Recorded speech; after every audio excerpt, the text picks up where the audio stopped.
Certaines vérités vous secouent. Elles ne murmurent pas poliment.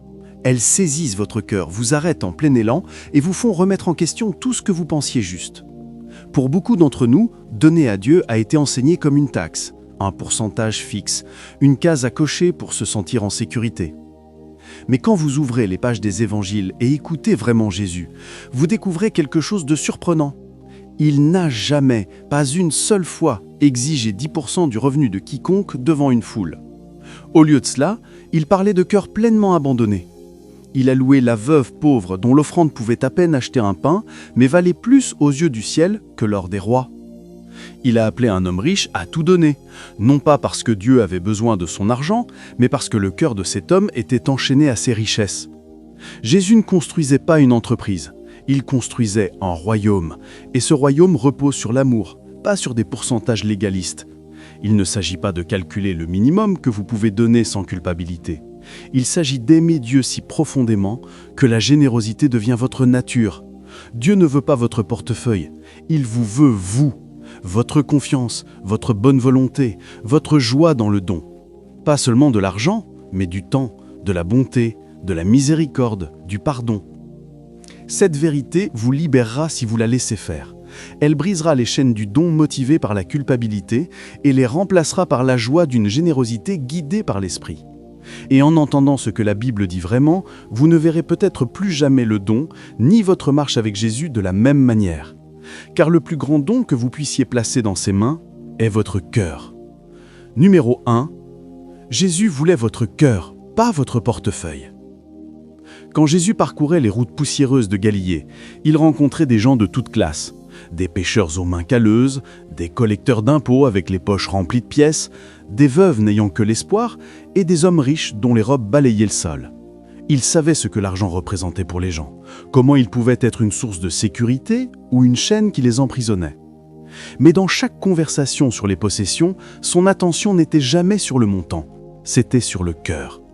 Dans Matthieu 6, 21, il a prononcé des mots qui vont droit à l'âme. « Car là où est ton trésor, là aussi sera ton cœur. » Il n'a pas dit « là où est ton 10% » ou « là où est ta thime », mais « là où est ton trésor ». Ce trésor peut être de l'argent, oui, mais aussi vos ambitions, vos relations, votre réputation ou tout ce que vous placez au-dessus de lui. Pensez à la manière dont Jésus mesurait la valeur. Il voyait au-delà des pièces et de la monnaie.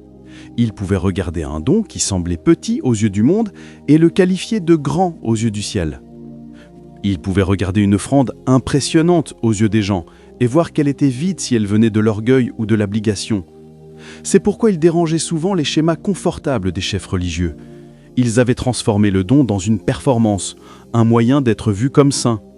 Jésus avertit dans Matthieu 6, 1 à 4 de ne pas donner pour être loué par les hommes, car dans ce cas, vous avez déjà reçu votre récompense.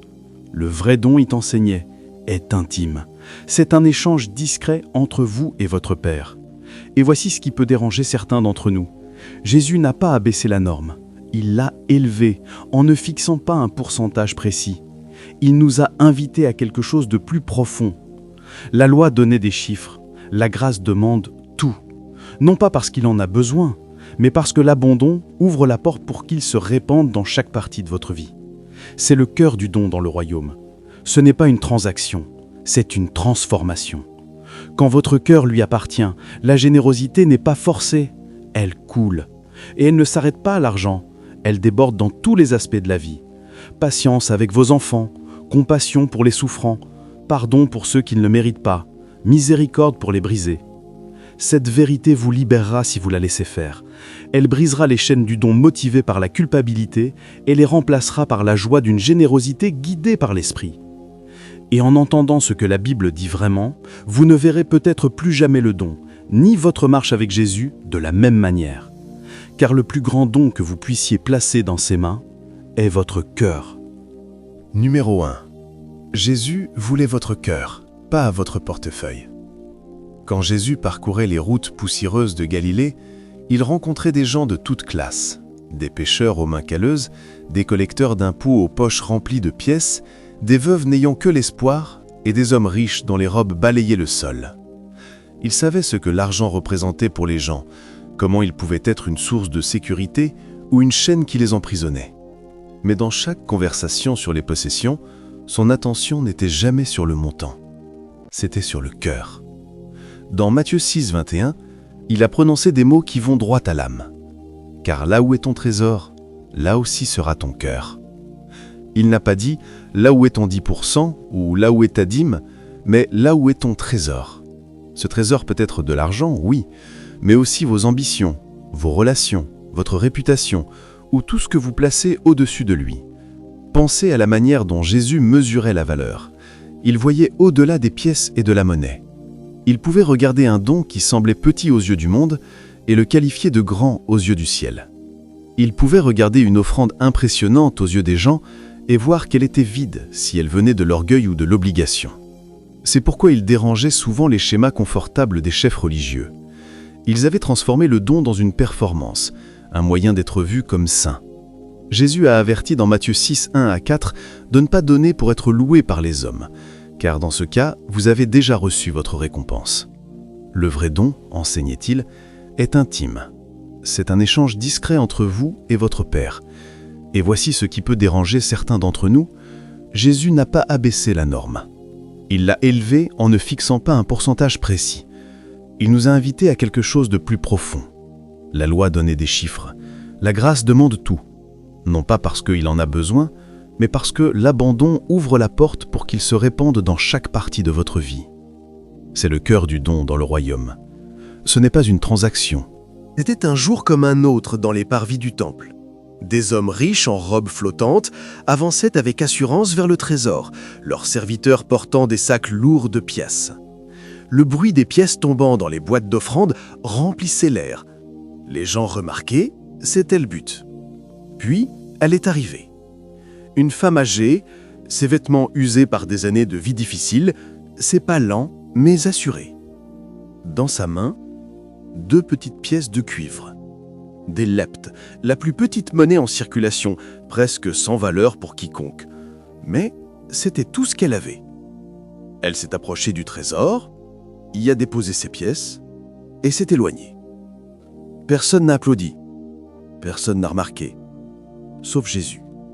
Marc 12, 41 à 44 nous raconte qu'il a appelé ses disciples et a dit quelque chose qui a dû les choquer. « En vérité, je vous le dis, cette pauvre veuve a mis plus dans le trésor que tous les autres.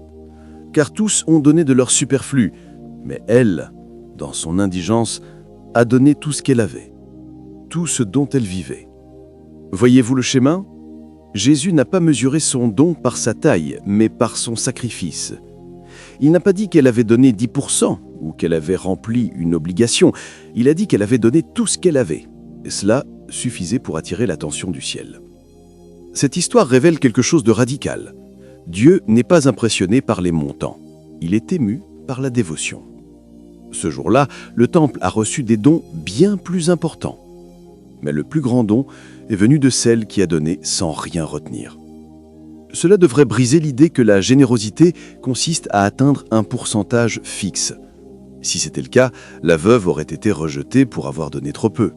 Mais, dans l'économie de Dieu, le plus petit don donné avec tout son cœur surpasse le plus grand don donné avec la moitié de l'âme. L'offrande de la veuve nous enseigne que le vrai don n'est pas calculé. Il est consacré. Il ne s'agit pas de reste, il s'agit de placer la partie la plus profonde de vous dans les mains de Dieu. Peut-être pensez-vous que ce que vous avez à donner est insignifiant. Peut-être vous demandez-vous, quel impact cela peut-il avoir ? Mais Jésus montre que le plus petit acte fait avec amour et foi peut résonner dans l'éternité. Le ciel n'enregistre pas les montants, il enregistre l'obéissance. Il se souvient du cœur qui dit « Seigneur, je te fais confiance avec ceci, même si cela me coûte tout. » C'est pourquoi l'histoire de la veuve est encore racontée aujourd'hui, non pas à cause de ses pièces, mais à cause de son courage à tout donner. Numéro 3. La dîme de l'Ancienne Alliance contre l'appel de la Nouvelle Alliance. Pour comprendre pourquoi Jésus n'a jamais exigé 10%, il faut remonter au début, à l'Ancienne Alliance et à la loi de Moïse.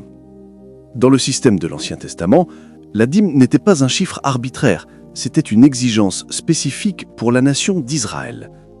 10% des récoltes, du bétail et des produits étaient mis à côté pour soutenir les Lévites, la tribu sacerdotale sans terre. Une autre dîme allait aux fêtes du temple, et une autre encore pour les pauvres. En réalité, quand on additionne tout, le don total d'Israël sous la loi dépassait largement 10%. C'était un système légal structuré pour une nation théocratique. Cela faisait partie de l'alliance entre Dieu et Israël avant la croix, avant la résurrection, avant l'effusion du Saint-Esprit. Mais quand Jésus est venu, tout a changé. Il a accompli la loi, non en l'abolissant, mais en la complétant. Matthieu 5,17. Dans son règne, la mesure de la justice n'était pas une question de pourcentage, c'était une question de posture du cœur envers Dieu. L'Église du Nouveau Testament ne se réunissait pas chaque semaine pour mesurer 10% avec des calculatrices. Au contraire, ils étaient guidés par l'amour et l'esprit. Paul écrivait dans 2 Corinthiens 9,7 que chacun donne comme il l'a décidé dans son cœur, sans tristesse ni contrainte, car Dieu aime celui qui donne avec joie. Entendez-vous cela ? Pas sous contrainte, pas parce que vous vous êtes dit qu'il y avait une règle fixe, mais parce que votre cœur est poussé à donner. Les premiers croyants dans les Actes vivaient cela. Ils vendaient leurs biens et possessions pour répondre aux besoins. Actes 2, 44-45. Certains donnaient au-delà de ce qui était confortable, car ils étaient animés par un amour brûlant pour Dieu et les uns pour les autres. Personne ne suivait les pourcentages. Ils suivaient les besoins et s'assuraient qu'aucun ne restait sans réponse. C'est l'appel de la Nouvelle Alliance. Il ne s'agit pas d'abaisser la barre, il s'agit de l'élever si haut que vous ne pouvez l'atteindre sans un cœur pleinement abandonné à Jésus. Dans l'Ancienne Alliance, vous donniez parce que vous deviez. Dans la Nouvelle Alliance, vous donnez parce que vous voulez. La dîme était une loi, la générosité est de l'amour. Et l'amour donnera toujours plus que la loi ne pourrait jamais. Numéro 4. Quand donner devient une relation, pas une obligation. Imaginez un mariage où un conjoint dit à l'autre « Je suis obligé de passer exactement 10% de mon temps avec toi chaque jour, ni plus ni moins ». Comme cela semblerait vide. Ce ne serait pas de l'amour, ce serait une obligation. Une obligation sans amour et sans vie. C'est exactement ce que devient le don quand nous le traitons comme une règle à suivre plutôt qu'une relation à nourrir. Dieu n'a jamais voulu que nos offrandes soient des transactions froides. Il voulait qu'elles soient des expressions chaleureuses d'amour, des gages de confiance, des symboles de notre dévotion. Quand Jésus parlait de donner, il le liait souvent à la connexion du cœur avec Dieu.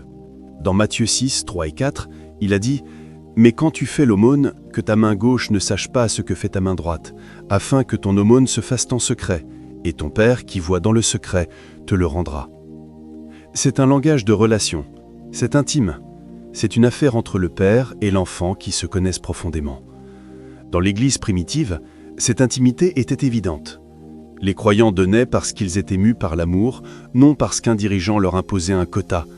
Ils comprenaient que la générosité était une adoration, une manière de dire « Seigneur, tu m'as tout donné, comment pourrais-je ne pas te rendre ?» Ce type de don vous change, vous rapproche du cœur de Dieu. Vous cessez de voir le don comme une perte et commencez à le voir comme une participation à l'œuvre de Dieu. Vous cessez de demander « Combien dois-je donner ?» et commencez à demander « Seigneur, à quoi m'appelles-tu à donner aujourd'hui ?» Quand donner devient une relation, ce n'est plus limité par des chiffres. Certains jours, Dieu peut vous pousser à donner plus que vous pensiez possible. Du temps, de l'argent, de l'aide, du pardon. D'autres jours, il veut simplement votre présence, votre écoute, votre obéissance dans un moment discret. La vérité la plus puissante est celle-ci. Dieu n'a pas besoin de votre don pour accomplir ses desseins, mais il vous invite à donner pour que vous puissiez connaître son cœur. Et une fois que vous avez goûté à la joie de donner par amour, vous ne voudrez plus jamais revenir à donner par la loi. Numéro 5. Jésus parlait des richesses comme d'un test, pas d'une cible. L'un des moments les plus marquants des évangiles est la rencontre entre Jésus et le jeune homme riche. Matthieu 19, 16 à 22. Cet homme n'était pas méchant. Ce n'était pas un voleur notoire, ni un corrompu. À tous les égards extérieurs, il était juste. Il respectait les commandements depuis sa jeunesse. Mais il y avait quelque chose de caché au fond de son cœur, qu'il ne voyait même pas pleinement. Quand il a demandé à Jésus ce qu'il devait faire pour hériter la vie éternelle, Jésus ne lui a pas dit « Donne tes 10% et tout ira bien ». En revanche, Jésus a regardé dans son âme et a dit « Si tu veux être parfait, va, vends tes biens, donne-les aux pauvres, et tu auras un trésor dans le ciel. Puis, viens et suis-moi. » Le test n'était pas une question d'argent. C'était une question de loyauté. Cet homme s'accrocherait-il à ses richesses ou au Seigneur? Tragiquement, il est parti attristé, car ses richesses avaient plus d'emprise sur lui que son désir de suivre Jésus. Cela révèle quelque chose de crucial. Jésus ne voit pas la richesse comme un problème en soi. Le problème survient quand la richesse devient une idole, une fausse sécurité ou une barrière à l'obéissance. C'est pourquoi il a averti dans Matthieu 6, 24 « Vous ne pouvez servir Dieu et maman ». Pour beaucoup, donner un pourcentage devient un moyen d'éviter un abandon plus dévoué. C'est comme si nous pensions « Si je donne mes 10%, le reste m'appartient pour que je puisse le contrôler ». Mais Jésus n'a jamais enseigné un abandon partiel. Il a appelé les gens à une dépendance complète envers Dieu, où chaque possession, chaque talent, chaque moment était sous son autorité. Les richesses sont un test. Elles révèlent où réside notre confiance. Elles exposent si nous nous voyons comme des propriétaires ou des intendants. Dans le royaume, tout appartient à Dieu, et nous sommes des gardiens qui gèrent ses ressources pour sa gloire. Quand vous réalisez cela, votre question change. Ce n'est plus « combien dois-je donner ?», mais « combien dois-je garder ?» Et souvent, Dieu vous étirera, non pour vous prendre quelque chose, mais pour vous libérer de tout ce qui pourrait prendre sa place dans votre cœur. La vérité est sobre. Un homme peut donner 10% chaque semaine et continuer à servir l'argent dans son cœur. Mais celui qui abandonne tout, riche ou pauvre, passe le test et marche dans la liberté que seule l'obéissance peut apporter. Non pour vous prendre quelque chose, mais pour vous libérer de tout ce qui pourrait prendre sa place dans votre cœur. La vérité est sobre. Un homme peut donner 10% chaque semaine et continuer à servir l'argent dans son cœur. Mais celui qui abandonne tout, riche ou pauvre, passe le test et marche dans la liberté que seule l'obéissance peut apporter. Numéro 6. L'économie du royaume est bâtie sur l'amour. L'économie du monde repose sur les marges de profit, les résultats financiers et l'intérêt personnel. Le royaume de Dieu repose sur l'amour. Et dans cette économie, la mesure de la valeur n'est pas ce que vous gardez, mais ce que vous donnez pour les autres. En Actes 4, 32 à 35, nous voyons un aperçu de cet amour radical en action. Tous les croyants étaient un en cœur et en esprit. Personne ne considérait ses possessions comme siennes. Ils partageaient tout ce qu'ils avaient. Il n'y avait aucun nécessiteux parmi eux. Ce n'est pas un don de 10%, c'est une générosité totale. L'Église primitive comprenait quelque chose que beaucoup d'entre nous peinent à saisir aujourd'hui. Tout ce qu'ils avaient était un don de Dieu, confié pour le bien des autres. Leur unité et leur amour étaient si forts que les possessions matérielles perdaient leur emprise sur eux. Répondre aux besoins était plus important que maintenir le confort. Quand l'amour est la force motrice, la générosité ne ressemble pas à une perte, elle ressemble à de la joie. Vous donnez non parce que vous avez peur d'être maudit si vous ne le faites pas, mais parce que vous ne supportez pas l'idée que votre frère ou votre sœur manque de quelque chose. Vous donnez parce que vous voulez voir l'œuvre de Dieu prospérer. Vous donnez parce que votre cœur bat avec la même compassion que celle de Christ. C'est pourquoi le don légaliste ne pourra jamais égaler la générosité guidée par l'Esprit. La loi peut vous ordonner de donner une portion. L'amour vous pousse à donner votre vie. Jésus a dit dans Jean 13, 35 « À ceux-ci tous reconnaîtront que vous êtes mes disciples si vous avez de l'amour les uns pour les autres. » Cet amour ne se prouve pas par des mots seuls, il se montre par des actions, en répondant aux besoins, en vous donnant vous-même quand personne d'autre ne le voit. Le royaume de Dieu renverse la logique du monde. En donnant, vous gagnez. En vous répandant, vous êtes remplis. En perdant votre vie pour l'amour de Christ, vous la trouvez. Quand nous construisons nos vies autour de ce principe du royaume, la générosité devient aussi naturelle que respirer. Vous n'avez plus besoin d'une règle pour vous dire quoi donner. Vous avez le cœur de Christ en vous, guidant chaque don, chaque acte de bonté, chaque sacrifice. Et à la fin, l'amour aura accompli ce que la loi n'a jamais pu. Il aura fait de nous des donneurs, non par devoir, mais par délice. Numéro 7. Dieu veut vous, pas seulement ce que vous avez. Si vous enlevez tous les rituels, les offrandes et les traditions, vous trouverez cette vérité inébranlable. Le désir ultime de Dieu, c'est vous. Pas une fraction de votre revenu, pas une donation occasionnelle, pas une performance pour répondre aux attentes religieuses. Paul le capture magnifiquement dans Romains 12, 1.